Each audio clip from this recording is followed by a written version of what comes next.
The thoughts, opinions, and general overall shades thrown on High at 9 News are those of the individual speakers and not those of High at 9 News, its audience, or its advertisers. The statements made do not constitute medical, legal, or financial advice, and for advice tailored to your specific situation, please consult with a licensed professional. Welcome to the High at 9 News Hour, where you will hear from cannabis industry experts and professionals from around the country talk about important topics while shining light on global issues and discussing cannabis as it relates to politics, regulation and reform, data and technology, science, research and medicine, family and parenting, art, celebrities and entertainment, fitness, sports, mental health and wellness, and plant-based medicines and entheogenics.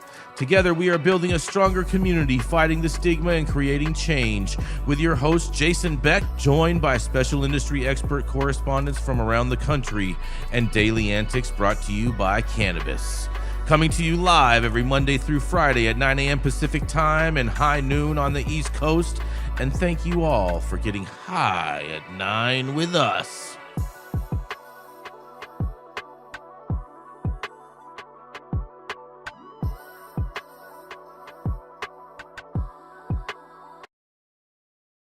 We can't hear you. I think your mic might be muted. Man. Good morning, everybody. That's right. It is Friday, July 4th. Oh, yeah.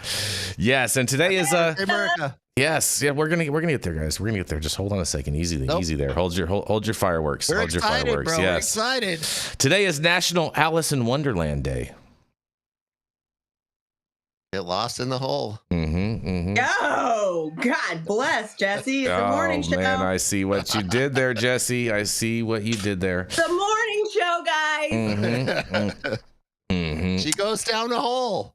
She She lost. does. Come That on. rabbit hole of all holes. You know what I mean? One Jeez, pill I makes you know. bigger, the other makes you small, and the one that mother gives you doesn't do anything at all. It's CBD. I'm kidding. Yes. I see what you did there. Jenny Beth. Ask Alice. Well, you know what? Speaking of Alice, it's also National Caesar Salad Day today. Ooh, I do love a man's fucking. I favorite. love a good Caesar extra anchovy. Like, I'm an anchovy girl. They're great for you, also, by the way. They're a really good Delicious. source of protein, actually. Omega They are a 3s, great source of baby. protein. Yeah. Hey, Theo, you want to be on the show today? Come here, Papa. It's also you guys, it's also National Barbecued Spare Ribs Day today. We have some ribs in the fridge. We went and got some amazing ribs in beautiful downtown Huntington Beach yesterday. Beautiful downtown. I see what you did there, Jenny. That was pretty good. That was pretty creative. You like that? Yes. I just know how much you love Huntington. It's the best. Jason is It's the best. happiest Jason Beck now that he's moved down to Huntington Beach. It's just the best down here. You know what I mean? Do you like his outfit, Jason? Oh, it's very cute. Look at Very it. cute. That's right. He's Yeah, conservative nice. pets, man. I'm all about the conservative pets. You know what I mean? Mickey's has a red one and says dogs for Trump. Look at that. Look at that. Don't watch out. You're gonna get Mark all flustered. We don't want to get Dr. Mark like that today. No, then I'm just going to sing U.S. Blues with him and we'll be all good, man. Because it is America's. It is the 4th of July, everybody. It is Independence Day, and today is America's birthday. Happy 250th birthday, America, you guys. Hell yeah. Wow, is it the 250th? Yep. 250, Wow. bro. 250 years old, bro. I didn't realize that. It's a You know big deal. Trump's about to See turn that DC anywhere. up today. Oh, that's cool. 250. Let's go. Dr. Mark, 250 years old. What do you think about that? We can't hear you. I think your mic's off. Yeah, you might have to go into the Discord settings, Dr. Mark, unmuted, but your mic. Oh, is he muted? No, he's unmuted in Discord, but I think his mic. He probably needs to click on the little arrow on the Discord, and make sure that his mic his mic setting is that mic that he's using. I'm willing to bet that that's probably it. Yep. See, there we go. Right. There we go. Nope. Didn't you? Don't hear you. That wasn't you coughing right there, Dr. Mark? No. That was me. Oh, damn. Nope. Is your mic on, Dr. Mark? Do you have a power switch? Does it have its own mute button on it? love how fucking cool Dr. Mark looks today. He's about to pull some shit, and I just know he is. Know, and I that's why he's having technical difficulties. Yeah, he's I know. having technical difficulties because he's holding his guitar and shit. Yes. Yeah, and while we are doing this, that's a great idea, John Lawler. Please, everyone, make sure that you smash that like button. We would definitely appreciate that. Yeah, absolutely. Absolutely. Yep. Dr. Mark, you might need to. How about now? Yeah, there we go. There you go. Yeah. Yeah. You got me now? Yeah, buddy. Yeah. Amazing. You hear the guitar? Yes. Yeah. Okay. All right. That's good. All right. We'll play a song later. Oh, no way, bro. Is it U.S. Blues? Can it please be U.S. Blues?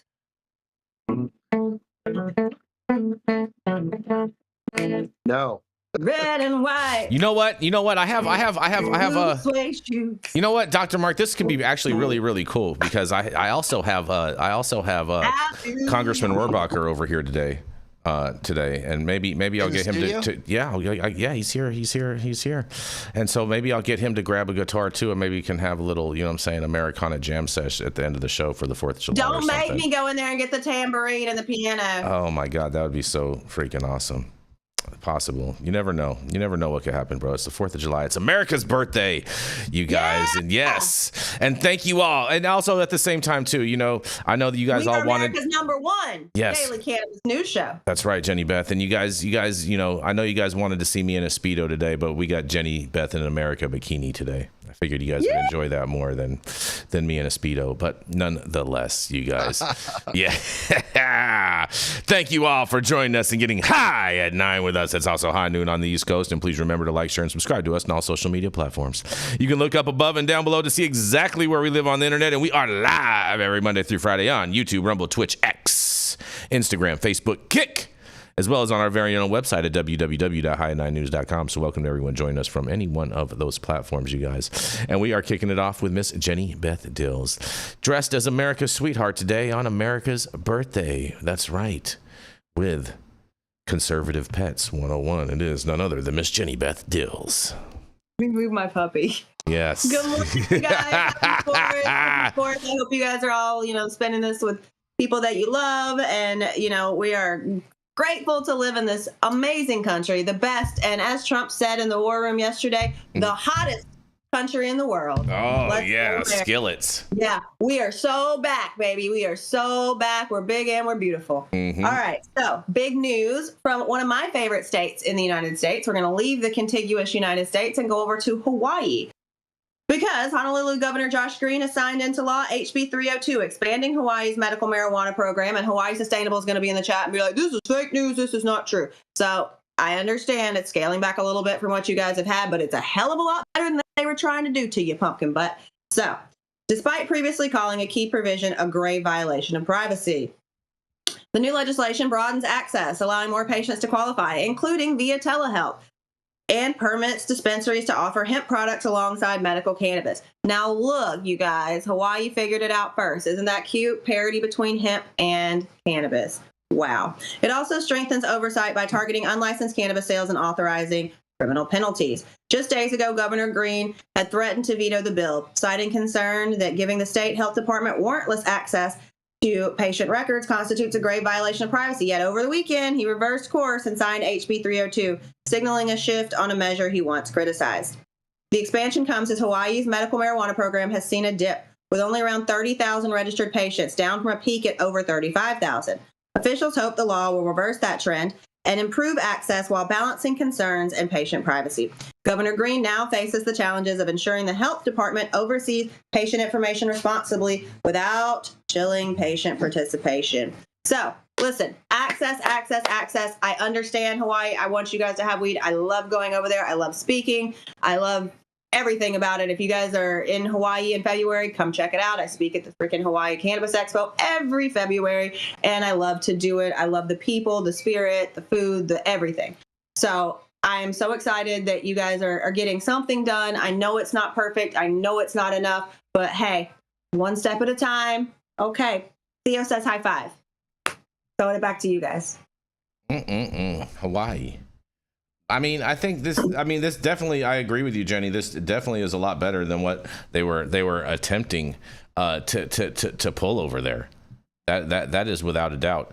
But why is the governor all concerned and saying that what is the provision that he's concerned about that is included in there? I missed that part. Giving the Department of Health access to the list of patients and their recommendations. So it's their health privacy information. Yeah. So, in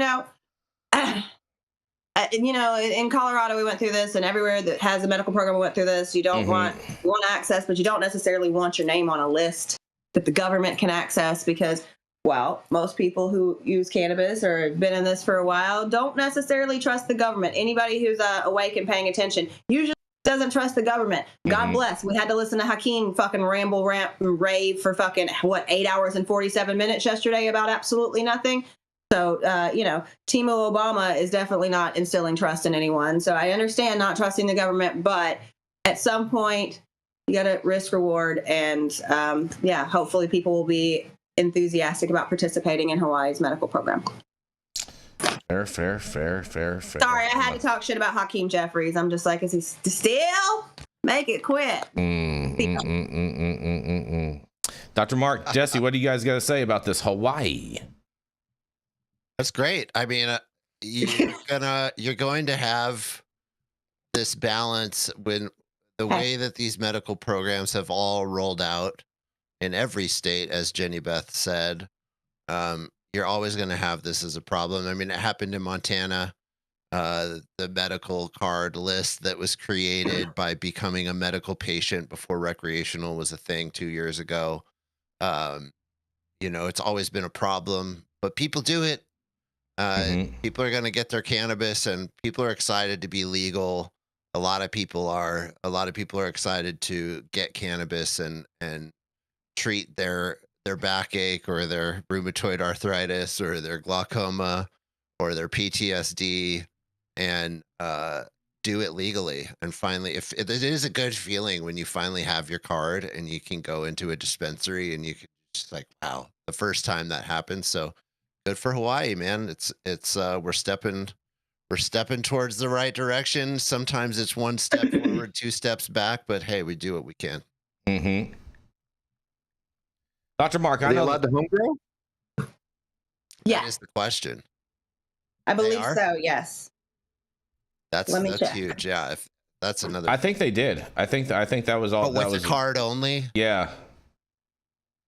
That's still great.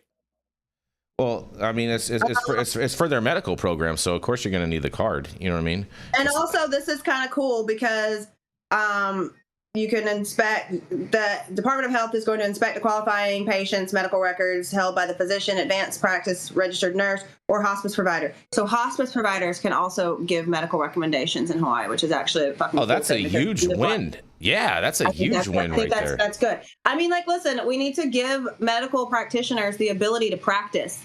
I think that's fair, Jenny Beth. I'm with that. Nurse practitioners, they definitely serve a big purpose, and they see a lot of patients a lot of times for a lot of different needs that people can't get in to see their actual doctor for. And so that is fantastic news right there. That's going to provide so many people access. Right? It'll be a Class C felony for unlicensed operators. So if you're operating a dispensary without a license, I would strongly probably hedge against that. Well, if you don't advertise that you're a dispensary, then are you really a dispensary? I don't know. Unlicensed sales is what we're going to count it as, I guess. Just saying, Right, Dr. Mark? If you're not saying you're a duck and you're a goose, you know what I mean? It is what it is, right? Yeah. Could be a swan, I guess. Yeah, I guess if I sit in the garage long enough, I'm a car. Is that how the science works, Dr. Mark? I don't know. Biology, man, it's a whole different thing. Yeah, right. Any thoughts on this excitingness for Hawaii, Dr. Mark? No, it's just, I asked about home grow because, we know how this goes, right? Medical only and home grow. It just, you end up basically just having a whole underground market, right? Well, sharing is caring, and Hawaii has a really cool underground market, and I love you guys a lot, and I don't see it go away. Yeah, they got all that so Pakalolo. Hawaii is not inexpensive to live there. It's very expensive to live there, right? So people who live there Absolutely. usually have a lot of coin, right? And so, so if people can home grow at home, there'll be a nice market opportunity for them. So, yeah, I'm just fucking deschedule this shit already. I'm so with you, Dr. Mark. I'm so with you. That would be true freedom right there, Dr. Mark. And, that would be a great present on our Independence Day. It's too bad that scheduling cannabis is not in the big. All right. Theo's not a good videographer. He had to go. He's not feeling it. He's not feeling it. He's not respecting of the camera. No, he's not. He wants to play with it. Fair enough. I love Hawaii. I think Hawaii is fantastic. I love it. It's a quiet state though, because it's like after like 8 or 9, like as soon as the sun starts to go down, it's like totally dead. No, it's definitely not. You never been to the club in Hawaii? It turns up. And they don't turn up in Hawaii. Stop it. We were Hey, shout out to my boys, Pakalolo Seed Co. I love you, love you, love you, love you, love you. Cali Connections, Hawaii fucking counterpart. Great guys, great genetics, and we turned the fuck up. The fuck up. Good drugs. You guys are I don't funny. know. I don't know. I don't know. You're That's the chemist. We'll leave that in your hands. And on that note, we're gonna roll into our first commercial. And we're gonna be right back.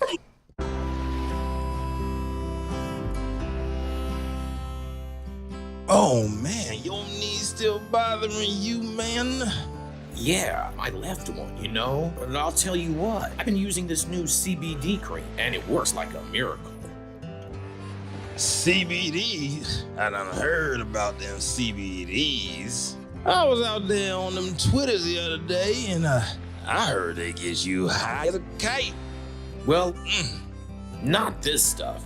This stuff is tested. Every batch, all the way through, pharmaceutical grade, and in a GMP certified facility. So you're not going to have to worry about flying high. GMP certified? I might have to try some of this out. Where I'm even find this? You go directly to aimhighhemp.com and they will ship it to your door right away. Test it. It's not a name, it's a promise. Oh, and we are back, you guys. Right. Coming up next, he's very excited. He's sitting on the pier. The highest host of Republican news.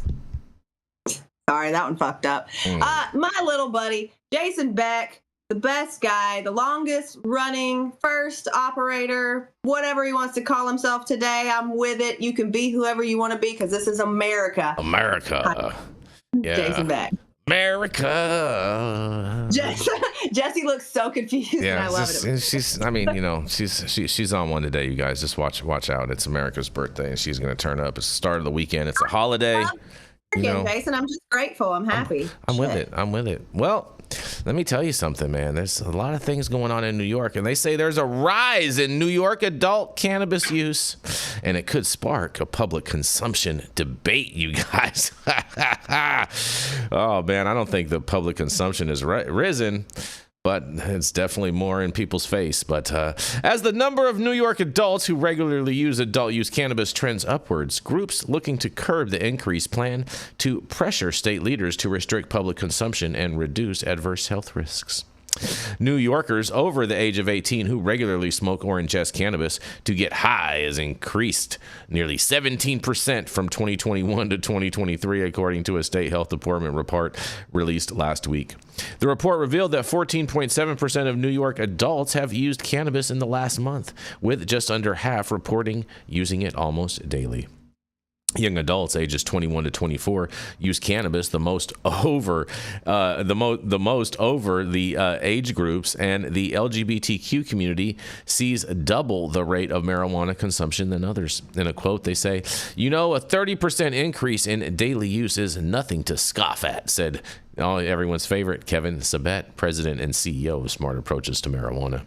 The group opposed the 2020 legalization of the psychoactive drug for New Yorkers 21 and older and views the uptick as a public health concern as young people's brains continue to develop until the age of 25.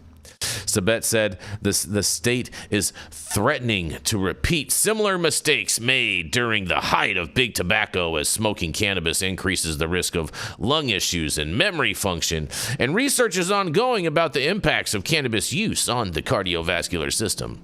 That's because I don't buy. That's a bunch of malarkey, but whatever. In an additional quote, we don't allow smoking cigarettes in most public places, and yet marijuana for some reason gets some kind of free pass, Kevin Sabet told Spectrum One News. The data could encourage health experts to spark a debate next session to impose greater restrictions on public use and limit the potency of products. I don't know how they're going to do that. And start ad campaigns about the health risks of smoking cannabis, even though I don't think that there are any, but whatever. I'm not a doctor, but we have some here today, especially for young people, they say. But Kevin Sabet said state leaders continue to focus on the tax revenue instead of long-term health impacts, and many lawmakers or organizations like school groups that share concerns about cannabis use have remained silent while the industry grew. In a quote, he says, "They've been somewhat scared into silence by the political elite," Sabet said. They say, "There is nothing we can do about it, and we actually need to promote the industry and help them thrive. So I was heartened to see there's at least this report, and I hope there's more like this," he says. Smoking is the most common form of cannabis consumption, with over half of adult users consuming marijuana products for non-medical reasons, even though I believe all use is medical use, but according to the report, they say. And about 15% of cannabis consumers said they use it solely for medical purposes, according to the report, but over 30% of adults use it for both. About 15% of cannabis consumers said they use it solely for medical purposes, and according to the report, I don't know why that repeated itself. That's so weird. But over 30% of adults use it for both, and cannabis regulatory attorney and lobbyist Katie Neer said the data shows the legislator needs to protect the state's medical cannabis program and keep it affordable. She hopes lawmakers pass a bill next session to eliminate state tax on medical cannabis products, and in a quote says, "We don't tax any other medicine," said Neer, counsel with Dickinson and Avila, LLC. It's been reduced in recent years to 3.15%, but if that got eliminated, that's about $200 to $500 of savings per patient. And lawmakers passed a bill at the end of the session to update and improve the state's medical cannabis program and permit medical cannabis patients from other states to buy products while traveling in New York. And in a quote, they say, "Whether they're tourists, commuter students, whatever, right now, if any of them are medical cannabis patients in their home state, they're not authorized to go into a medical dispensary and purchase here," Neer said. Governor Kathy Hochul will review the legislation and decide to sign it into law or veto it by the end of the year. And the state health department has information about safe cannabis storage and impaired driving and risks to teenagers and young people who use cannabis on its website. The department discourages cannabis use during pregnancy and while breastfeeding. And in a quote, "People consume cannabis for various reasons, and it's important to note that cannabis does not affect everyone the same, and consuming cannabis may come with health risks," DOH spokesperson Candace Acquavidia said in a statement on Thursday. The department recently joined the Office of Cannabis Management in promoting safe cannabis storage during National Poison Prevention Week, and we look forward to continued partnership with OCM and other state agencies to support cannabis safety, they say. State Senate Marijuana Subcommittee Chair Jeremy Cooney declined to comment as he continues to review the Health Department's report, and officials with the State Office of Cannabis Management could not be reached for comment about the debate to further regulate public consumption of marijuana. But, and a quote, "As New York cannabis regulator, we're committed to ensuring New Yorkers have access to clear and timely information," OCM spokesperson Taylor Randy Lee said last week after the report was released. "By working closely with the Department of Health to monitor cannabis-related data, we're able to guide public education efforts, protect health and safety, and build trust in a legal cannabis market rooted in health, quality, and transparency." And, well, that's about it. Sounds like New York, we're about to have a big debate about sparking up. But yet, I don't know where you expect all these people to light up at. It's so condensed. It's like a bad can of Campbell's soup, and I can't wait to hear what you guys have to say about this.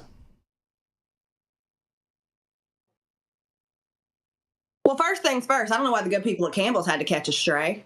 Just saying. You hadn't been sick and your grandma didn't make you the Campbell's chicken and noodle. I don't know who the hell you are, but all right. But yeah, I mean, listen, New York is a shit show. New York is a shit show in every sense of the word, and I'm here for it.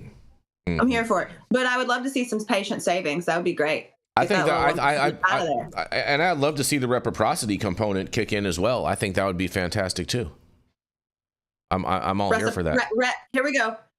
Today's episode is brought to you by the word reciprocity. Yeah, reciprocity. There we go, Jason. I love it. I love it when Jason learns new words. I love it. I love it here. And also, in the spirit of today, taxation is theft. I mean, we did have a war about that, right? That's what we're celebrating. We had a whole tea party about it first. We did. We spilt all the tea. We spilled the tea. They're off their rocker with all this stuff. And it's funny that they come out and say after the fact, oh, as cannabis legalizes, people are using it more. And they just don't. The obvious truth is they didn't admit it before. Yeah, I agree with that, Jesse. It's legal, they're willing to admit it. And that's the only thing that actually changed. So I wish there was some magic wand we could wave where we could get people who literally know nothing about cannabis to stop talking like they know something. That's like the biggest problem in America, especially in politics. We have tens of thousands of people around this country in every state who love to be in politics, who love to just talk about cannabis like they know everything about it, and they literally know nothing. And the things they do know were all made up by Harry Anslinger almost 100 years ago. It's like you guys are still repeating the same dumb lies that were literally made up and have been repeated for 100 years. And there's tons of science and evidence and all kinds of people to show you that you're wrong, but you're just still going to repeat the same thing. Ridiculous. It's crazy, right? It is nuts. I agree with you. That's the only subject that we have. Like, imagine that people just stood up and talked about car mechanics and how cars work and just spouting off at the mouth and saying, oh yeah, that drivetrain's chain driven on that 454. Like, what are you talking about? No one would stand for it. It's funny how with cannabis we do somehow stand for it. Well, you know, I mean, we used to have a joke over at my buddy's machine shop when he had one in his garage. We'd be like, oh, you know, we know what the matter with that car is. They need a new muffler bearing. Oh yeah, you got to change the blinker fluid. Yeah, exactly. Those damn That's muffler how bearings. People talk about cannabis. Yeah, and they're like, they are serious. They're like, actually, you do got to change the blinker fluid. Yeah. What? Yeah. Dr. Mark, you ever change your blinker fluid? Pretty expensive right now. It's going up. Are you on mute, Dr. Mark? Muted again. Yeah. Muted himself again. We had him. 1 second. All right. You figured it out last time. Yeah. I think it's your microphone. There we go. There you go. There you go. You got microphone software you're muting? No, sorry about that. I'll stop muting myself. Yeah. Leave myself on. You could hear me right now? Yeah, we hear you perfect. Yeah. Oh, that's weird because there's a red light on my microphone. I don't know what that means. It means it's working. No, it may be just using my computer's microphone. Does it sound good? So. Oh, you know what? Yeah, I bet you it is. You do sound different than you did last week. I bet you are probably using your thing. All right, let me try. I bet you have to switch. Yeah, I think you have to switch your input on Discord, your microphone input. If you go down to the little microphone thing and you click on the arrow above, you can switch what microphone input you're using.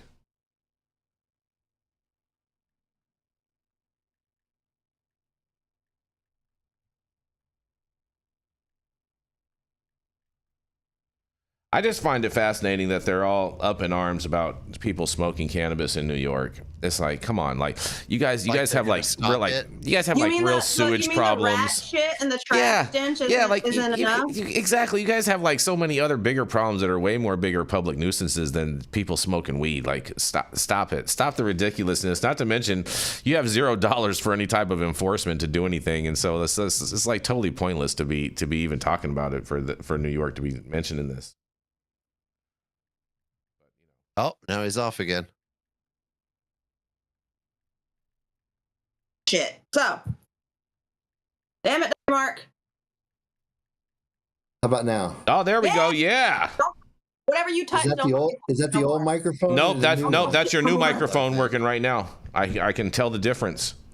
Okay, you can tell the difference. Yeah, I've been trained by a whole bunch of different audio engineers to notice these subtle differences in things like this. And thank you, Jesse Barney. All right, I'm not going to mute myself. I'm going to keep myself on if that's okay. We're more than happy with that. We want to catch all the antics, all the I'm saying, all the when we're saying something and you're like, oh fuck that shit. We want to hear all that. You asked me about the New York shit show, right? Yeah, you're right. You're the closest to it. There's all the trap shops up in Manhattan. So how does this even begin to extinguish that? I don't even know how they deal with that. This does nothing for trap shops. This is just complaining about people smoking in public. Yeah, that's because there's all the trap shops. No, it's not. It's just because people are walking and smoking. Dr. Mark, has nothing to do with the trap shops. I think that the trap shops in Manhattan has made the island of Manhattan no longer smell like urine and pretzels. Now it smells like weed and pretzels, or weed and urine. Weed and urine. Or something like that. That's right. So would you say that it smells like cat piss? Fucked up, man. It smells like cat piss up there, Dr. Mark? It does smell like cat piss, right? That was a very popular strain for a very long time. Yes, it was. But anyhow, what do we got next, Jason Beck? All right. Fair enough, Jenny Beth. Fair enough. We're gonna roll in. I'm ready to go celebrate this country. We're gonna get this shit. All right. Fair enough, Jenny Beth. Fair enough. Well, you guys, there's a study, Dr. Mark. I hope you're ready for this. We're gonna study. This was gonna be Dr. T's story. But minor cannabinoids like CBN and CBC show potent anti-cancer effects in breast cancer models, you guys. And they're not talking about mannequins, Jenny Beth, okay? You're going back and forth? You going back to back? I'm going back to back. Yeah, it's the 4th of July. Oh, man. Back to back world champs. United States. That's right. Oh, I have that shirt, actually. Researchers from the Universidad de Porto have identified promising Universidad de Porto have identified promising anti-cancer properties in 4 lesser-known cannabinoids. Cannabigerol, CBG. Cannabigerol. Say that one more time. Cannabigerol. Cannabigerol.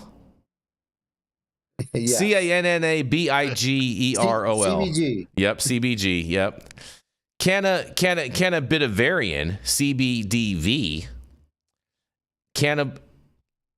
Cannabinol, CBN, and Cannabinol. Yep. Cannabichromamine, CBC. Cannabichromine. Yes, thank you, Dr. Mark. A study published in Biochemica, et Bioplastia Acata, better known as BBA, Molecular and Cell Biology of Lipids, find that these cannabinoids may play a potential role in treating estrogen receptor positive ER plus breast cancer, they say. The research focused on the effects of CBG, CBDV, CBN, and CBC using both 2D and 3D models of ER plus breast cancer, specifically the MCF-7 RO cell line. These minor cannabinoids were found to interfere with cancer cell phone proliferation, disrupt cell cycle progression, and introduce apoptosis through distinct pathways. Did I say that right? Apoptosis. Apoptosis. Oh, apoptosis. Oh, son of a biscuit. Apoptosis through distinct pathways. Among the compounds tested, CBN produced the most significant anti-tumor response, and according to the authors, CBG experts, its effects throw a down regulation through both ER and AR protein levels, while CBDV reduces aromatase protein levels. Aromatase protein levels. CBN and CBC simultaneously affect the three targets, ER, aromatase, and AR. And the study adds that these cannabinoids impaired cancer cell growth by acting as ER negative regulators, downgrading aromatase levels and initiating AR dependent cell death. The authors conclude in a quote, although all the cannabinoids affected the growth of MCF-7 spheroids, CBN caused the most pronounced effect, and this is the first in vitro study that unveils the effects, mechanism of action, and targets of these minor cannabinoids in luminal breast cancer cases, they say. The findings expand the scientific understanding of minor cannabinoids, showing that their impact extends beyond traditional compounds like THC and CBD, and the researchers suggest these phytocannabinoids may have therapeutic relevance not only in ER plus breast cancer, but potentially for other diseases that depend on similar hormonal pathways. The study finally concludes, and they say, here, we demonstrated that 4 minor phytocannabinoids, namely CBG, CBDV, CBN, and CBC, exert relevant anti-cancer effects in 2D and 3D ER plus breast cancer models. The mechanism of action by which CBG experts exert its proliferative and cell death effects involves the down regulation of both ER and AR protein levels, while CBDV only reduces aromatase protein levels. Regarding CBN and CBC and their anti-cancer effects are the result of a simultaneous effect on the 3 targets, ER, aromatase, and AR. And in fact, to impair breast cancer growth, these cannabinoids present an AR-dependent cell death, downregulate aromatase protein levels, and act as ER-negative regulators. And notably, through all the cannabinoids affected the growth of the MCF-7 spheroids, and CBN caused the most pronounced effect. Overall, by exploring the mechanisms of action of some less known phytocannabinoids in specific targets, this study expands the knowledge regarding the anti-cancer potential of cannabinoids and boosts the idea that these compounds might be applied not only in ER plus breast cancer treatment, but also in other diseases relying on the same signaling pathways. And it should be highlighted that the best of our knowledge, this is the first in vitro study that unveils the effects, mechanism of action, and targets of these minor cannabinoids in luminal breast cancer cases, you guys. Well, I hope I did all right on that, Dr. Mark. I appreciate you guys' help. Yeah, you did good. Okay, all right, fair enough. What do you, Dr. Mark? You got to break this down for us, but I think that this is really great news overall. Yeah, well, these are known targets. I guess this is breast cancer, and aromatase, I think, is one of the targets you kept on calling aromatase. Yes. Aromatase. Yeah. So, I mean, this is just another of the long line of studies that show that cannabinoids have anti-tumor and anti-cancer properties. Mm-hmm. I mean, more of a good thing, just more evidence, Notice how they didn't mention Delta-9 THC in this article at all, right? I noticed that. I noticed that. The minors. Do you think they were being discriminatory? Either. They're all right? I think they were being discriminatory, Dr. Mark. Or CBDA or anything like that. So these aren't just the decarboxylated minor cannabinoids. Yeah. Mm-hmm. Yeah. We know that they're active on cancer. This is kind of more of the same thing, but it's good to hear it again and good to see it again in the peer-reviewed literature. Yeah, that's what I'm saying. Is like everyone's always complaining, we need more studies, and look, here we got a good study. Take that, Kevin Sabet. Yeah, no, we definitely need more studies. We definitely need more studies, and this is a fucking good one. You don't get to a cure for cancer without going through here first. That's right. That is so right, you guys. Yeah. Jesse, any Protect thoughts? the tatas. I was waiting for you to go there, Jenny Beth. Well, I mean, come on. Protect the tatas. Men get breast cancer too. First of all, y'all have breasts. Easy there. Well, Easy there. Yeah. Some of us more than others. You know, I'm very true. I feel like you guys are important. setting me up right now. Definitely. I was really about to just actually talk about the story, but I'll for it, Jenny, while Dr. please. Mark holds his tatas. Yeah, I know this is really important. I mean, we need to do more studies on women's health in general. And all the attention breasts get, we need to necessarily make sure, like, ladies, make sure you're self-inspecting, but like realizing how helpful cannabis can be. Like, how can you look at this plant and say there's no medicinal value? Mm-hmm. I'm looking at you, powers that be, DEA, Kevin fucking Sabet. Let's be real. Did Kevin Sabet just fall off a cliff already? We're not going to wish bad on anybody because I believe in karma, and I think we start a ripple. I'll do it. Okay. You don't have to join in. I'll do it. Please, Kevin Sabet, fall off a cliff. I just wish he'd shut the fuck up and calm the fuck He's down. literally not going to unless he falls off a cliff. I feel like we need Dr. Mark, Kevin how do you feel Sabet. about if we dosed Kevin Sabet? Do you think that would do anything? You know, just a little lot justice? Mm-hmm. If it ain't him, it's going to be somebody else. Exactly. He just happens to be exactly. He just happens to be the focal point of it. You know, it's just the fact is that there's a whole. You got to remember, 4 out of 5 lobbyists in Washington D.C. Mm-hmm. are lobbying for the cigarette, alcohol, and pharmaceutical industries. Right. So those people like weed, good and illegal, and Kevin's just the pulpit, right? He's just the mouthpiece, right? Mm-hmm.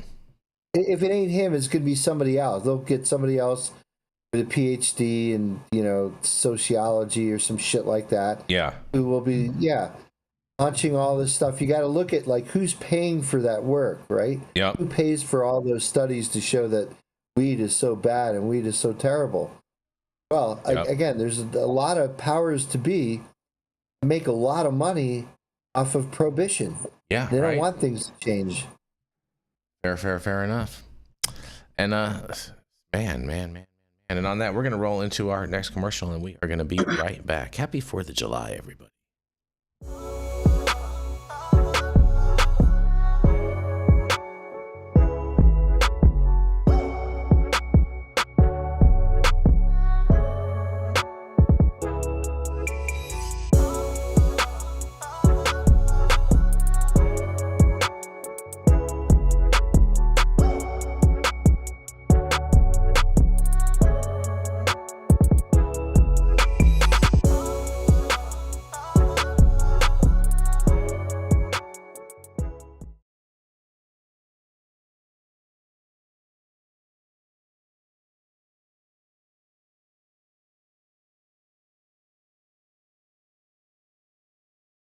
Yeah, there we go.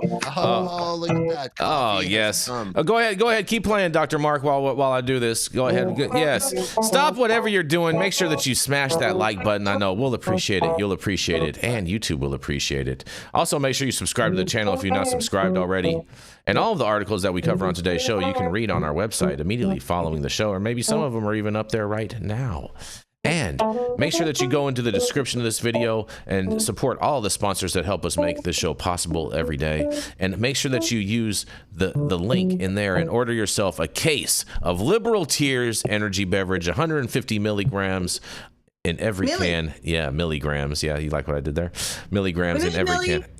And 0 grams of sugar, you guys. And happy 4th of July. It's the perfect beverage to celebrate America's Independence Day. And happy 250th birthday, America. Yeah. The Control Tower from Highly Educated has perfected the dab. Utilizing the concept of thin film evaporation, you can waste none of it and taste all of it.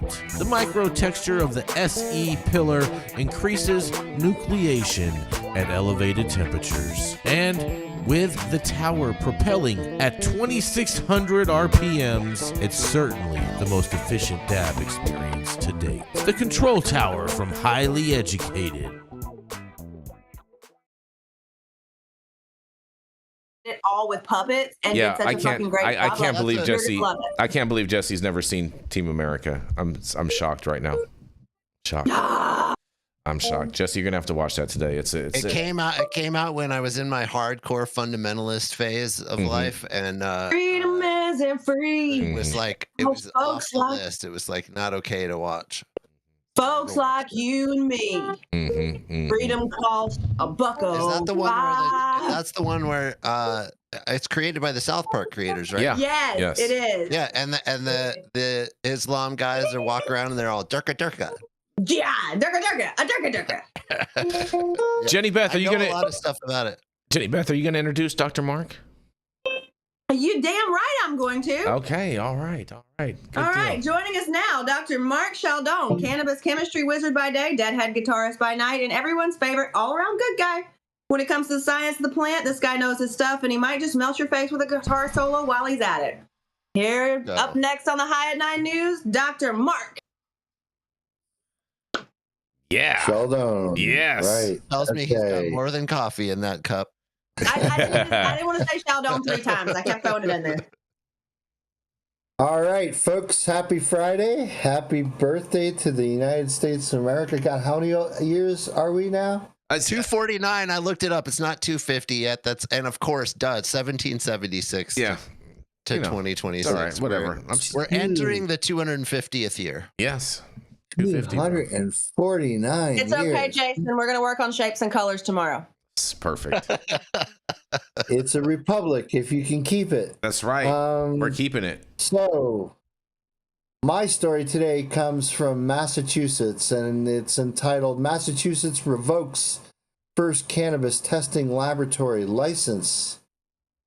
In the first for Massachusetts cannabis market, state regulators have suspended a business license for a commercial testing laboratory.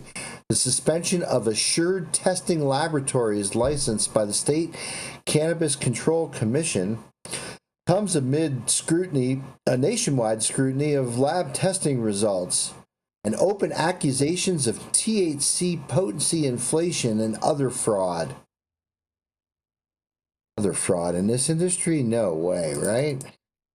According to the CCC's suspension order issued Monday, the Tingsboro-based established lab established a pattern of failing accurately reports for total yeast and total mold results and poses an immediate and serious threat to the public health and safety of those consumers in the state of Massachusetts.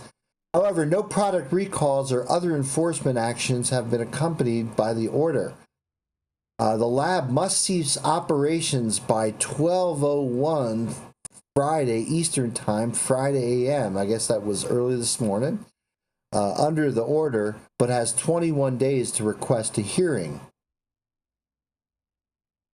A representative for Assured Testing, reached by telephone by MJ Biz Daily on Tuesday, said the lab stands by what we do and did not immediately provide any further comment. A CCC spokesman said in a statement that suspension is the culmination of an investigation intended to improve product testing as part of the Commission's mission to oversee safe, equitable cannabis marketplace in Massachusetts. Through this task force, the Commission will continue to verify the practices of licensees and take necessary actions to ensure products sold through the adult and medical use markets are safe, the statement added. The CCC alleges that the lab tested more than 22,500 marijuana products or roughly 25% in the state from April 2024 to April 2025, according to results that assured testing submitted to Metric, the state's seed-to-sale tracking software. Only 10 out of 17,565 samples were failed for containing total yeast or mold in excess of the state limits. That's a 0.05 failure rate, or 0.05% failure rate, or 90 times below the state's average fail rate of 4.5%, the CCC said. Industry observers have also observed that the abnormally low failure rates are suspicious and cause for further investigation. However, in the raw data provided by Assured Testing analyzed by the state, here's the raw data that they provided, 7,183 labs tested for microbial levels between 0 and 10,000 colony-forming units, or CFUs, per gram, were reported in certificates of analysis, COAs, or to Metric as 0 or non-detect. 544 samples in excess of 10 were in excess of 10,000 CFU per gram limit, and but the lab didn't report those failures to the CCC or input them into Metric. 160 samples were retested after they exceeded the action limit, but those failures were omitted on data entry or reported as non-detect in the COAs and Metric. A Massachusetts law requires the lab to report failure within 72 hours to the CCC. Assured Testing's failure to do so amounted in an intentional effort to conceal those failing results and only report the favorable results on behalf of its clients, according to the CCC's suspension order. Currently, one of 15 licensed labs in Massachusetts to test cannabis. Assured Testing employs 33 people, according to the CCC. The lab was one of 8 accused in a February lawsuit filed by a competitor of fraudulent practices, including THC potency inflation, allowing contaminated samples to be sold on the open market. This year, testing labs in Arizona and California have been suspended or revoked. Well, what can I say here? I mean, this is a function of a couple different things. I think there is a lot of fraud going on in the industry because these labs are struggling to meet profitability targets. And the way they meet profitability targets is by maintaining customers. They do not end up maintaining customers when they end up failing their samples for total yeast and mold, or giving them lower THC results than they expected, right? So immediately those labs lose business. The labs that gain business are the labs that basically get favorable COAs to get that product out into the marketplace. So it's kind of interesting that if you look at the data, and there's a fellow by the name of Yasha Khan with a K, K-A-H-N. He's a Russian dude. He's a real trip. He's a data scientist and owner of a lab called MCR. He's used Freedom of Information Act requests basically obtain testing data, large reams of testing data for multiple states. And what you could see, Jason, is that there's a clear correlation to the labs that are testing for high THC and also favorably testing for total yeast and mold. Those two things don't always go side by side, but in this era of lab shopping, you can see trends in the data where basically these labs are basically shopping for, clients, shopping for business by basically providing clients, good, clean COAs for moldy weed, and higher potency than what's normally or what's actually in there. Mm-hmm. So yeah, this is a phenomena that happens in states where there's multiple labs. Like they said in the article here, there's a lawsuit currently in Massachusetts filed by one testing lab against 7 testing labs for this very practice of passing total yeast and mold and inflating THC. Again, they're doing that to get business, and those companies, those testing companies that do that, end up making a lot more money than the companies that actually report the real results, which are lower THC limits and sometimes failing stuff for moldy cannabis. You know, I think they need to test for mold and bacteria and all that. Problem is that the high throughput method that they're using uses something called PCR. PCR stands for polymerase chain reaction, and what that is that basically finds the DNA of yeast and bacteria and molds and shit like that, and then identifies that DNA being on that sample. Now, what it's not telling you, though, is whether or not that DNA is from a live sample or it's from a dead sample. So a lot of people who use, teas and regenerative farming and, bacterial, good bacteria, living soil and stuff like that, a lot of that stuff will end up failing for total yeast and molds because at one time, the plant exists in we live in a microbial world, folks. It's difficult. In fact, the plant live lies in a microbial world. And you are a microbial girl. The plant relies on microbes to fix nitrogen from the air because the plant can't do it itself. So it needs microbes and fungus to basically do that in the soil. It's a fine line when it comes to microbials.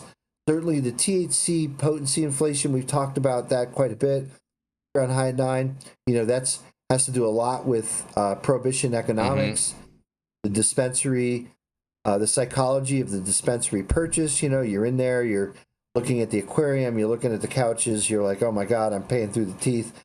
I better get the highest potency THC I can get.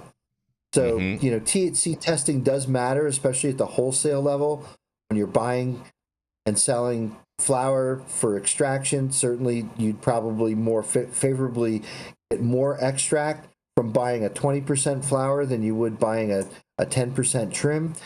So their THC matters, but maybe in the marketplace it's not as important. But that's the dynamics of a prohibition-based marketplace. I think that one of the things that could be done with these labs, so there's a couple different ways of testing for microbes. Like I say, you can use PCR, which is a kit that you buy from a company, and it's a throwaway thing. You test it, it lights up, you have bugs. It doesn't light up, you don't have bugs. Basically, it's a yes or no, and can tell you a little bit about quantity. Like how much it lights up is proportional to how much of the infestation is. But more typically, what they actually do is they'll take cannabis samples or cannabis products and they'll streak them on a plate, which takes a lot longer to do and it's a lot lower throughput, but it's going to give you an actual result on whether or not there's shit living on your cannabis. If there's shit living on the cannabis, when you use the plate streak method, you'll see that because the plate basically provides through an auger all the nutrients that the fungus or molds or whatever needs. And so when you take a sample of that, basically streak it on the plate, you'll see that fungus proliferate, and you could identify that fungus and know that yes, there's powdery mildew in that weed. Guess what? It's more expensive and it takes longer. Most testing labs would rather just do the throwaway PCR kit because it takes quicker. And guess what? The less time they take running those tests, the more samples they could run. The more samples they could run, the more money they'll make, right? So this all goes back to money. And it all goes back to whether or not you care. If there's, all that shit from all the Mexican weed we used to smoke in the 70s and 80s, that all had mold on it. All of it. smell of weed was the smell of moldy weed back in the day, because it was all moldy, because it was grown in a ditch and cut down, and it wasn't taken the right proper care to make sure that it didn't microbially foul. So do I think that those molds or yeasts are problematic for human consumption? Maybe so, maybe not. Maybe for people who are more medically compromised, it wouldn't be a good idea to have moldy weed. But for most people, probably moldy weed, especially if you just crush it up and put it in a joint, is probably going to be just fine. So if there was mold or yeast that was living on that weed while it was alive, but guess what? The plant's dead, so the yeast is dead and the mold is dead, it's probably fine to be smoking that mold carcass. It's not going to really affect you too much. Just going to burn those spores. Yeah, I'll just say the last thing is that now they've identified. So I went to CanMed. I was in Puerto Rico a week before last, and I keep on hearing about this thing called fusarium. And fusarium is a particularly noxious fungus that can live on cannabis, and it could generate really toxic things called mycotoxins. So we do have to pay attention. You don't want to be smoking moldy weed in general. In general, you don't want to give growers a get-out-of-jail-free card by passing moldy weed into the marketplace. But certainly, I think that there's other, and I'm not talking about spraying with Eagle 20, but there's other things that growers can do to make sure that they identify what the point source of their contamination is. It could be in the soil, right? It could be in soil amendments that they're bringing into the building, and eliminate that and get it out of their production. So yeah, you can grow mold-free weed, and we shouldn't give growers get-out-of-jail-free card on asking them for selling moldy weed. You're damn right. Dr. Mark, it's Dr. Mark. It's July 4th. Oh, look at that bikini. Oh my gosh. Yeah. So if you saw me in a bikini, well, okay, maybe one day I'll put on a bikini. Next 4th of July, we'll both wear American Speedos, Dr. Mark. I have multiple options. Not today. Yes. Next year, Dr. Mark, we'll both wear American Speedos. How about that? There you go. Yeah. It was requested yesterday by the Cole memo. Odd request, but all right. Yeah, we were talking about aspergillus yesterday, and I actually just, for my own personal knowledge, did a little research on it, and it was fine for healthy adult consumers, but those that are immunocompromised and people with pre-existing lung conditions, probably not the best thing to be smoking on. Yeah, I feel like they should just put a sticker. Aspergillus is a very, very commonly found mold. In fact, it's probably the black mold that's in your shower curtain, or if you look in your shower and you see mold, that's probably aspergillus. When drywall gets wet and you start seeing mold on drywall, that's probably aspergillus. The thing is, Jenny, there's aspergillus spores everywhere. Everywhere. So we live in a microbial world. You can't really control that.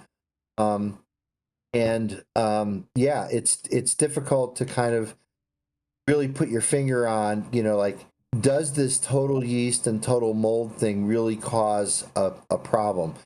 It's a problem, again, like if you're a medical patient, you should probably only consume clean stuff. Yeah. Yeah, I don't know. I mean, failing for PCR, that's basically identifying DNA that was in microbes that was alive when the cannabis was alive. It's no longer alive. Is that harmful? I don't know. It's like a dead skin cell, right, Dr. Mark? I don't like that. I'm not trying to smoke that either, though, to be fair. I mean, anytime you break up your weed with your hands, you're smoking some dead skin cells. That's just a reality. That's true. I mean, listen, we are patient zero. We smoked a hot knife hit anyone? Yeah, exactly. Come on. Like, we've smoked, ran out of weed, scraped the bowl. Come on. We've done terrible things. We've done terrible. Mushrooms with your steak? Yeah. Like mushrooms with your steak, or mushrooms in your kebab. Yep, exactly. Mushrooms in your vegetarian burrito. And deadlocks. Mushrooms grow on horse shit. Yeah. Horse shit and sawdust, okay? So think about that. When you buy mushrooms and you look at that dirt and that shit that they're growing on, that's horse shit and sawdust. So, Yeah. maybe a little bit of shit is okay every now and then. I went Man, to it is college going in off a over wonderful here. place called Georgia Southern, and it's called a small town called Statesboro, Georgia, which is a very much surrounded by a cow field. So let me tell you what their fraternity guys and why they had dehydrators in their houses, and it wasn't for their love of fresh fruit. Can you guys hear the helicopter? Yeah. I do. I hear the helicopter. The helicopter I thought keeps it was flying over, like keeps on flying over and over and over, like it's popping They're outside. coming to get you, Jason. They're definitely not. They're coming to celebrate us. Let's go. Yes. All right. So, am I celebrating somebody else, or are we rolling into the next We're commercial? going to roll into our final commercial. That was fascinating, Dr. Mark. Thank you so much for that. We appreciate all of you know what I'm saying. Hell yeah, Dr. Mark. It's a microbial world, you guys. I like that. I feel like you just need to sing Madonna now. You know what I mean? Shout out to Microbe Life. Mm-hmm.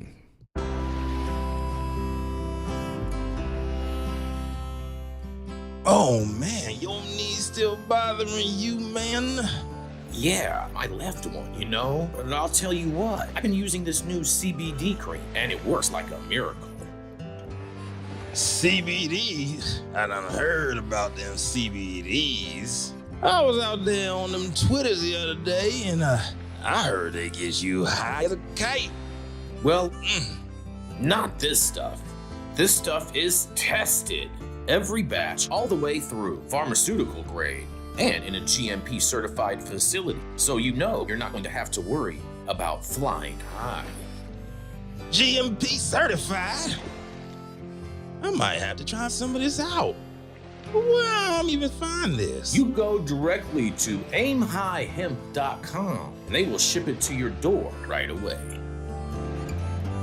Tested. It's not a name, it's a promise. Hear you, bro. Yeah, that's Jesse. While Jenny Beth is going to introduce you, Jesse, and while you're reading your story, I'm gonna go and I'm gonna grab Dana before I finish my last story. So there you go. Is Dana gonna be okay? I mean, this is a lot of booby for oh, her. there he is, Dana. Hey, why don't you He'll go be grab all your guitar, buddy? I'm sure he's seen them, but he's seen boobs before. All right. We got Dana. We got Dana in the building. Go ahead, Jenny. Are we back on? Yeah, we're good. Yeah, we're rolling. All right. So up next, it's the red in our High at 9 Red, White, and Blue. Jesse Barney, founder of Barney Design Co., highest granddad in the game, proud husband of Gwen, and living proof that you don't need hair to have style. Give it up for Jesse Barney. Look at that, man. Look at that. I do have a little bit of hair. Come on. Came prepared today. The only one that sucked was yours, Jason. That's all right. Whatever. I'm here for it. I don't care. I'm used to. I'm a glutton for punishment. I know. All right. My story comes right out of the Marijuana Herald today, and it's a science story. This is for Dr. Mark and Dr. T, who's not here, but this is also a story that I have some anecdotal experience with. I can't wait to share. Cannabidolic acid, CBDA, a minor non-psychoactive cannabinoid, has demonstrated greater neuroprotective effects than Riluzole, the only widely approved ALS. I'm going to butcher this one. Amyotrophic lateral sclerosis. Yeah, amyotrophy. Yeah, Lou Gehrig's disease. Lou Gehrig's disease, precisely. In a new study involving an animal model of ALS, and that's ANINAL, not how you thought I said. Not anal. I knew you were going to do that. This is a morning show, Jason Beck. Just saying, I drop friends off at the pool in the morning, so And so published in the Biomedicine and Pharmacotherapy, the research evaluated CBDA alongside 4 other cannabinoids and found it to be the most effective in preserving motor neurons and reducing neuroinflammation. Researchers administered CBDA daily from early symptoms to advanced stages in TDP-43 transgenic mice, which model key features of ALS. At a dose of 10 milligrams per kilogram, CBDA improved motor coordination, reduced spinal cord gliosis, and decreased levels of pro-inflammatory cytokines like IL-1B and TNF-A. Those are things I don't know what they are, so hopefully Dr. Mark can explain those cytokines a little bit. Yep. Onto that. Flow cytometry confirmed that CBDA shifted microglial cells from a pro-inflammatory M1 to an anti-inflammatory M2 state, an effect mirrored in BV2 microglial cell structures. A dose response trial showed that only the 10 milligram per kilogram dose was both effective and safe. Lower doses produced limited benefits, while a 100 milligram per kilogram dose was toxic. Comparisons with Riluzole revealed that CBDA outperformed the drug on multiple metrics, including motor neuron preservation and inflammation markers. Notably, combining CBDA with Riluzole reduced the cannabinoids' benefits, indicating a possible antagonistic reaction. The study concluded that CBDA has a distinct and potent neuroprotective benefit or profile, not attributable to conversion into CBD, with mechanisms likely involving non-cannabinoid receptors such as PPARS and TRPV1. Authors recommended further preclinical work in additional ALS models and pharmacokinetic studies to support potential clinical trials. Given the lack of effective ALS therapies, CBDA may represent a promising new avenue for treatment development. Now, what's cool about this to me is that CBDA is the precursor to CBD, which is the decarboxylated or heated up or oxidized form of CBDA. And what I know anecdotally, some things that I've seen, is that CBDA and THCA, both the acid forms, in the natural raw plant before it's heated or burned or vaped or any kind of application is applied to it. In other words, if you just juice the raw plant and you get a 1-to-1 plant that has CBDA and THCA in it, you get the raw forms of those things from it. Now, I have personally seen some radical, what I would call miraculous effects from juicing the raw plant and getting the CBDA and the THCA. And I'll tell a couple stories about it really quick. A friend of mine, Willie G, who has incredibly severe cerebral palsy, he's one of those guys who kind of looks like he's imploding on himself. His whole body is just tightening up. And I stayed with him in a bunch of times in the summer of 2019. We stayed in a hotel, and his exercise was to go from his hotel bedroom or bathroom to the, hotel bed to the bathroom, which is, 10 feet away, 15 feet away. And it would take him about 30 minutes on a walker. And that was the only time he used a walker, because normally he would be in a wheelchair. It was a painful experience to watch. So I can't imagine how painful it was for him to actually do it. And I watched him do this several times. And we had a friend named Heather who kept telling him that he needed to juice cannabis as a part of his health regimen, because he would smoke a lot of cannabis to help with his palsy. So one day she came over to his house with ice cubes and a big bag of fresh leaves that she had just pulled from a farm. And she made cannabis ice cubes and stuffed his freezer full of ice cubes so he could put cannabis ice cubes in his smoothies every day, because he did a smoothie. He drank a smoothie that day. I was there. He drank a smoothie with these ice cubes in them that they crushed up. And for the first time ever, since he was like 12 years old, he got up within 2 hours. So we sat there. He drank the smoothie. We sat there for 2 hours. And within 2 hours, he got up on the walker and wanted to go outside. And we went for a walk around the block. And it was an absolutely incredible. He literally straightened up. He straightened out his arms. It was a like miraculous. If you've seen Jackie Patterson when she smokes cannabis, she has a severe neurological disorder. It was very similar to that, to watching it. He literally straightened up, stood up, got on his walker, and we went for a half an hour walk. And then he proceeded to do that every day.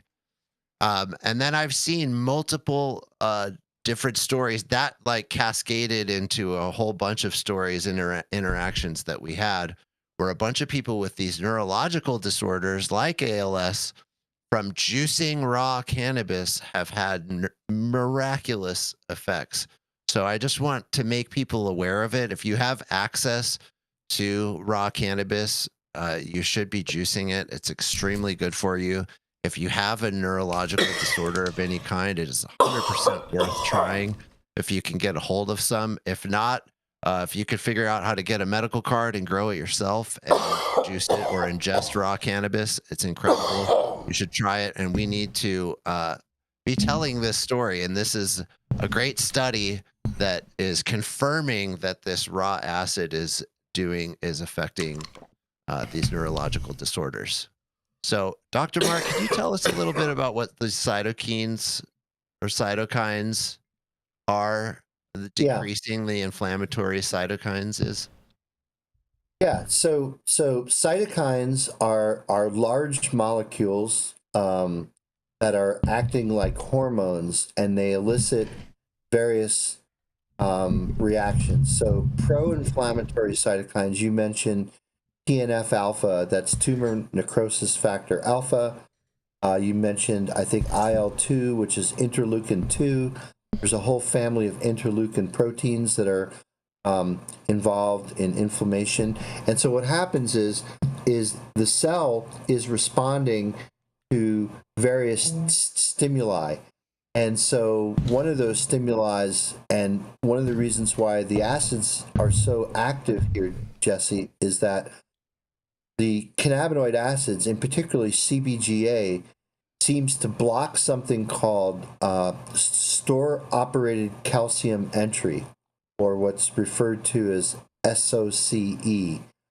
So if you Google SOCE and CBGA, you'll find this paper from a couple years ago from a group in Hawaii that showed that the cannabinoid acids, particularly CBGA, but they also showed this in CBDA, which is one of the ones I think you were talking about.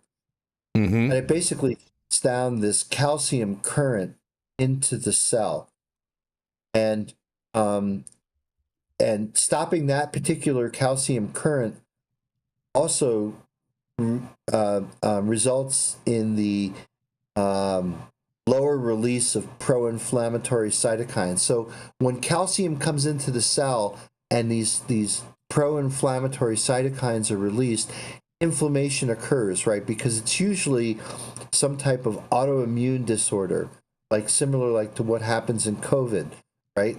There's something called cytokine storm, which is where your immune system is just going haywire, just trying to combat this virus. So basically, it emits all of these cytokines, but ends up having a lot of collateral damage because these cytokines can often be toxic. We talked about apoptosis before, which was in Jason's story. Mm-hmm. So one of the things cannabinoids do is they promote apoptosis, and apoptosis is really important, especially in cancer and other degenerative diseases like ALS.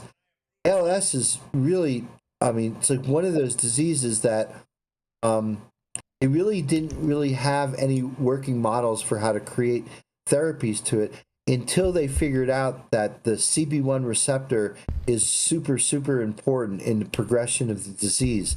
And that was work primarily done by the late Professor Mary Abood at Temple University, who had a Schedule I license and was able to do cannabinoid research. But if you look up her work in ALS, it's absolutely groundbreaking. And actually now what they do believe is that, action at CB1 basically reduces all of these, pro-inflammatory markers which happen in a variety of different diseases, Jesse, not just ALS.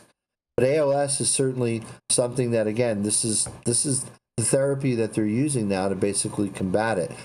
In Mary's model, she had a mice model where she showed that basically mice that were given, and I think she was just looking at CBD and CBDA, were basically completely, symptom free. So they could basically not suffer from this very debilitating disease. I don't know if you know anyone who's gotten Lou Gehrig's, but it progresses really fast, and it totally confines them to a wheelchair, and before you know it, their body just starts shutting down. So it's a very terrible disease, and yeah, one that's certainly underpinned by therapeutic potential of acting on the endocannabinoid system. Did I answer your question? No, yeah, you did. I mean, it's essentially creating this really magical anti-inflammatory If you want effect us to, we that's directly, it's happening directly at the cell level. Right. And the acids, cannabinoid acids, are much more effective than the decarboxylated cannabinoids. And we see this time and time again when people are talking about things like THCA and comparing it to THC. Yes, you need to decarboxylate it for it to act on CB1 receptor, but there's a variety of other receptors that these cannabinoid acids work on that just, again, provides, a better route to controlling the symptomology of some of these diseases. And it does speak to whole plant, like your example showed, juicing the leaves and basically consuming the raw plant without thermally decarboxylating those to the carboxylated forms, right? Well, I think this goes to show and points to that we have a 10,000 plus year old history with this plant, and our bodies have an endocannabinoid system that's designed to work with these cannabinoids, and that we've, in the last 100 years, we've held on to the smoking and ingesting it and cooking it part because of the fun effects, or the what people call the intoxicating effects of cannabis. But the reality is that in normal life, besides the last 100 years, we were eating it. Our cows were eating it. We had it in all kinds of things. So we were having the seeds, we were having the flower. We might have been eating these things raw, especially if you're going back 10,000 years where food was much more limited and we were eating very few things. And we definitely had the cannabis plant around us as humans. So it seems to me that I like how Jason Pinsky would say that in the last 100 years as a species, we're cannabinoid deficient. And then now we've held on to this decarboxylated form because of the psychoactive effects. But really, it's this whole plant, meaning we should be having a cooked form of it. We should be having it raw. We should be having it in all these different forms in our body, and that our body does all kinds of amazing things when it has the total supply. And not only that, we should have like a 1-to-1 CBD THC plant that has CBDA and THCA. So we're getting everything, right, Dr. Mark? That would be like an optimal form of a human diet consumption. And then I wonder, a mix, I know on top of that, like if you're eating the raw plant, it affects what happens to you when you smoke and eat the decarboxylated forms. So we don't have studies around like what that is or what that looks like. It's very, very limited. Yeah, what I can tell you is that I make topicals out of all the cannabinoids, and that when we use cannabinoid acids as the active ingredient in those topical ingredients, when you put those creams on your skin, you could feel a little tingle that you don't feel if you use the decarboxylated cannabinoids, right? So I think there is something to the acids. And again, we're finding out more and more that the biology of the acids, which goes way beyond just the cannabinoid 1 and cannabinoid 2 receptors, have a variety of different anti-inflammatory properties, and reducing inflammation in disease is a big thing. I mean, that's exactly when you take any pain reliever, the pain relievers like Tylenol, for example. Tylenol, right, turns in to an endocannabinoid in your body. Wow. And acts on something called COX-2, which is COX-2 is cyclooxygenase 2, which is an important target for reducing inflammation for like when you have a headache and stuff like that. So how cool is that? That widely used pharmaceutical, right, made by a billion-dollar drug company, right? I think McNeil Pharmaceuticals used to make, I don't know, it's just generic now, right? Just made cheapest form possibly can made, right? So acetaminophen gets converted into a cannabinoid called AM404. Google it. AM404 cannabinoid. You'll see that basically, a very popular analgesic turns into an endocannabinoid in your body, and that's how it acts on COX-2, which is fascinating. Interesting. Yeah, Well, this cool is stuff, this is very Dang, fascinating. Dr. Mark, that was cool. Yes. That was cool. That I didn't know. And Dana, I love the shirt today. Well, we're about to get into Dana. I'm going to read this final story, and then we're gonna have Dana play a song with us. And Dr. Mark, you're welcome to join along with us. Yeah, man, it'd be awesome. You know what I'm saying? There's another one? All right. One last final one. Caboose. It's a good story, Jenny Beth. You're gonna love this. Bringing up the caboose. He better have some happy news because he's keeping me way past time now, but I'm always happy to be here with y'all. My best friend, the biggest rear end at the High at 9 News, Jason Robert Beck. Well, let me tell you something, you guys. I'm ending it on some good news for our 4th of July celebration. I think the story is pretty appropriate, seeing as how there'll be a lot of celebrating going on today, tonight, and this whole weekend, because the University of Illinois Chicago releases a report on faulty blood tests used in marijuana DUI cases, you guys. That's right. The University of Illinois Chicago has released an internal investigation report into a faulty lab testing that has potentially jeopardized more than 1,000 cannabis DUI cases in the Chicago metro area. Many DUI cases were charged based on results from UIC's Analytical Forensic Testing Laboratory, which ceased human testing in February of 2024. Since ABC7 I-Team's reporting, more than a dozen criminal cases have been dropped, and UIC hired Taft Synthesis and Hollister LLP to look into and create an independent report into concerns and claims made about testing inaccuracies when measuring THC.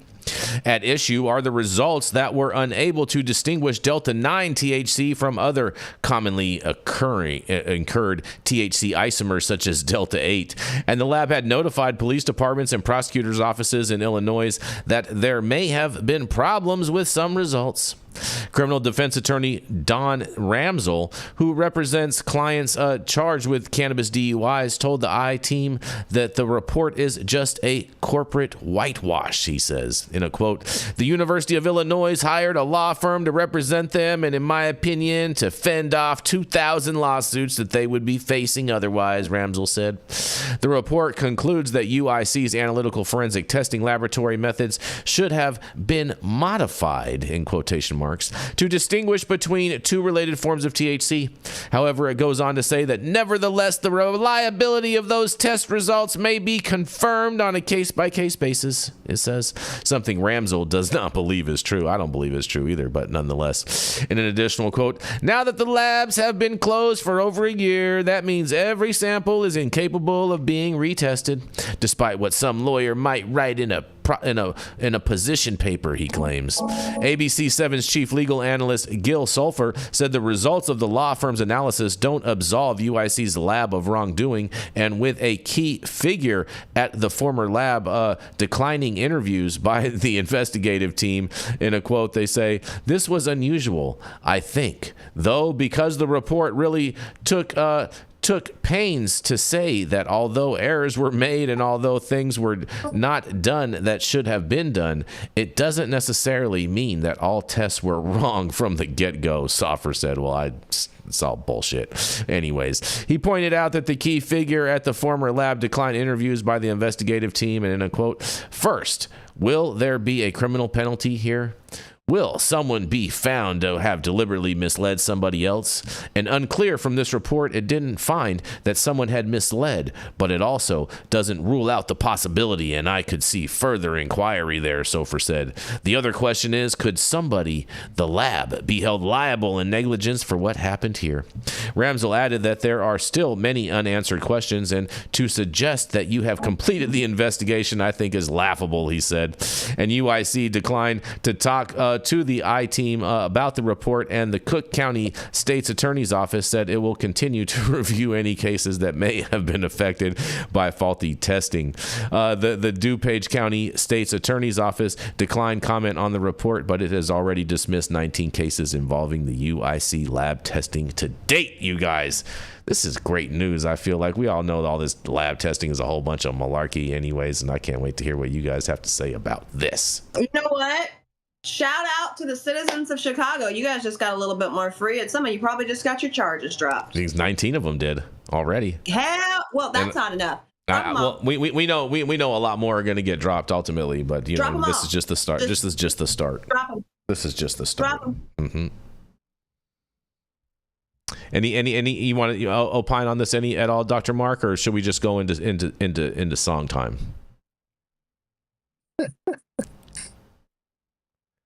I don't know what to say. All right, Dana, why don't you grab the guitar, Dana? We got Congressman Rohrabacher joining us of the Rohrabacher Farr Amendment, and he has he plays the guitar quite often and quite well, and he has a number of songs that he wrote himself that are very Americana themed. And since it's the 4th of July, I thought, and he's here, I thought it'd be super appropriate to have him play a little something for us. What do you think, Dana? First, let me note, it's the 4th of July. The one where he Hold on, Jenny, let him talk. It's 4th of July, and 4th of July is supposed to be all about freedom. That's right. Our country's supposed to be all about freedom. To the degree that we have fallen short, we have the freedom to talk about it, try to correct it. That's what you guys are doing right now. That's right. And we're just lucky that, anyway, I've got a song. I'm a patriot, obviously, and I wrote a lot of speeches for Ronald Reagan. I was a special assistant to Ronald Reagan, and he believed in every word that he said, and so do I. Here goes. Yes. This is just one of my patriotic songs. Yeah, let's do it, baby. For the 4th of July. Can I take this? You can take that off. Yeah. No worries. I'm not a pro. No worries, buddy. We got you. Yep. Okay, pardon me here. Yeah.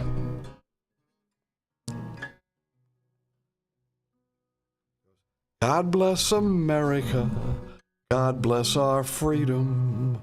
God bless the people who work every day. God bless the folks who built this great country.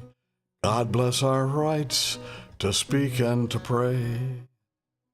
Where choices abound, 'cause this life is our own, and we all have the right to reap what we've sown. In the freest land the world's ever known, and no one can take it away from us. Yeah. God bless America. God bless our freedom. God bless the people who work every day. God bless the folks who built this great country. God bless our rights to speak and to pray. Where choices abound, life is our own. We all have a right to reap what we've sown. In the freest land the world's ever known, nothing can stand in our way. Nothing can take it away. Yeah. God bless America. God bless our freedom. God bless the people who work every day. God bless the folks who built this great country. God bless our rights to speak and to pray. Yeah. God bless America. God bless us all. God bless America, the freest land of all. Yeah. Yes. Thank you so much, buddy.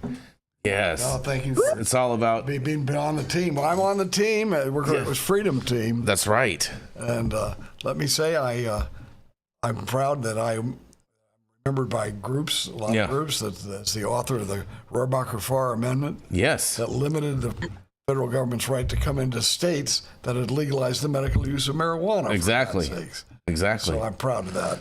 You know it without a doubt, baby. We wouldn't be here without you. Yes, sir.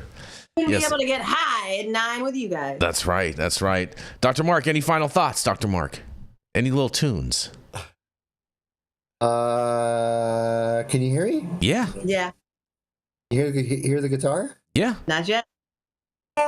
Yeah. Yeah. Yeah. All right, I was just gonna play this one. Go for it, Dr. Mark.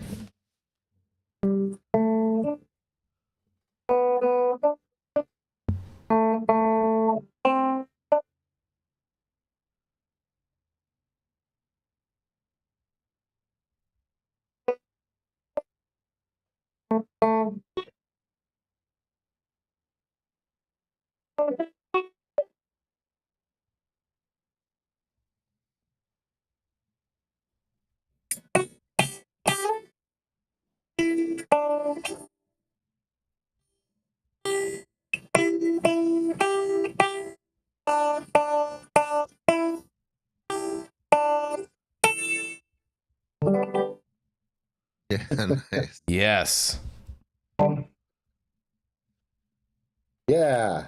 Nice. Yes. All right, you want to do U.S. Blues, Jenny? Yeah, why not? We can do a little bit of it.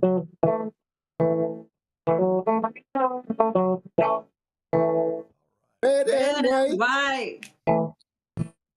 blue suede shoes. I'm Uncle Sam. How do you do? Give me five. I'm still alive. Hey, look. I learned to duck.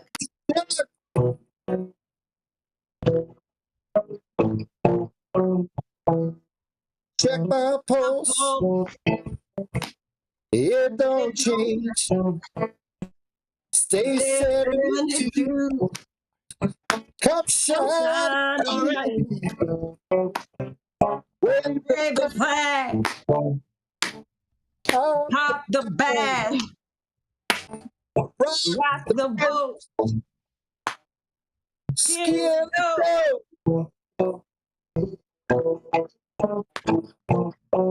Wave that flag.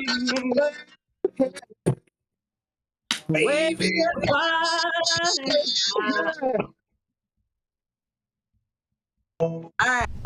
All right, you guys. This was fun. Happy 4th of July, everybody. Come on, Yes.